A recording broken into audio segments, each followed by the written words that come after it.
ഭർത്താവുമായി കലഹിച്ച യുവതി കൈക്കുഞ്ഞിനെ റോഡിലിട്ടു. കുഞ്ഞിന്റെ ചികിത്സയ്ക്ക് ആശുപത്രിയിൽ എത്തിയപ്പോൾ ഭർത്താവിന്റെ കൂടെ മറ്റൊരു യുവതിയെ കണ്ടതാണ് പ്രകോപനത്തിന് കാരണം.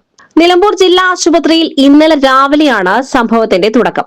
പോത്തുകൽ സ്വദേശിനിയായ യുവതിയുടെ രണ്ടാം വിവാഹമാണ്. നിലവിലെ ഭർത്താവ് ചാവക്കാട് സ്വദേശിയാണ്. ആദ്യ വിവാഹത്തിൽ 3 ചാവക്കാട് സ്വദേശിയായ യുവാവിൽ 2 മക്കളുമുണ്ട്. ഇളയ കുഞ്ഞിന് 2 മാസമാണ് പ്രായം. യുവാവ് അപകടത്തിൽ പരിക്കേറ്റ് കാലിന് പ്ലാസ്റ്റർ ഇട്ട് ചാവക്കാട് വീട്ടിലാണ്.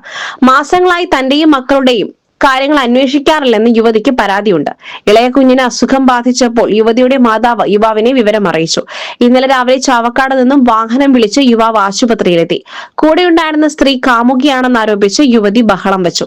തുടർന്ന് ഇരു കൂട്ടരും നിലമ്പൂർ പോലീസ് സ്റ്റേഷനിലെത്തി. വിഷയം പോത്തുകൽ സ്റ്റേഷന്റെ പരിധിയിലായതിനാൽ അവിടേക്ക് പോകുവാൻ നിർദ്ദേശിച്ചു. യുവതിയുടെ കൂടെ ഓട്ടോയിൽ കയറിയ യുവാവ് ഇറങ്ങിപ്പോകുവാൻ ശ്രമിച്ചു. അതോടെ റോഡിൽ വഴക്കായി. കുട്ടി തന്റേതല്ലെന്നായി യുവാവ്. തനിക്ക് വേണ്ടെന്നും അറിയിച്ചു. നിങ്ങൾക്ക് വേണ്ടെങ്കിൽ എനിക്കും വേണ്ടെന്ന് പറഞ്ഞ് കുട്ടിയെ യുവതി ഫുട്പാത്തിലിട്ടു. വീണ്ടും പോലീസ് ഇടപെട്ട് കുട്ടിയുമായി 2 പേരെയും പോത്തുകലിലേക്ക് പറഞ്ഞയച്ചു. യുവാവിനോടൊപ്പം വന്ന യുവതി ചാവക്കാടിന് മടങ്ങി. പോത്തുകൽ സ്റ്റേഷൻ അധികൃതർ 2 പേരോടും വിവരങ്ങൾ ചോദിച്ചറിഞ്ഞു. അതിനിടെ തന്ത്രപൂർവ്വം യുവാവ് സ്റ്റേഷന് പുറത്തിറങ്ങി കടന്നു കളഞ്ഞു.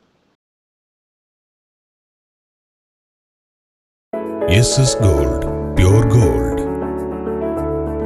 ഗ്രൂപ്പ് നിലമ്പൂർ.